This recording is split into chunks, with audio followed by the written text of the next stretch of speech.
শিলংপট্টির ড্রেনে মহিলাসহ বাইক আরোহী নালায় পড়ে গুরুতর আহত। শিলচর শিলংপট্টিতে অসমাপ্ত ফুটপাত মৃত্যুর ফাঁদে পরিণত হয়েছে। বুধবার ব্যস্ততম এলাকার শিলংপট্টির ড্রেনে মহিলাসহ বাইক আরোহী নালায় পড়ে গুরুতর আহত হয়েছেন।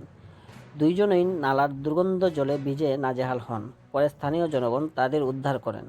দীর্ঘদিন ধরে শিলংপট্টির এই অংশ এবং শহরের আরও কিছু এলাকার ফুটপাত সহ নালা পথচারীদের জন্য মৃত্যুর ফাঁদে পরিণত হয়েছে। শহরের ফুটপাতের বিভিন্ন স্থানে ভাঙা স্ল্যাব দেখা যায়, যদিও মেরামত করা হয়নি। আসাম প্রাইম নিউজ 24x7 ভয়েসে দীপজয় চক্রবর্তী।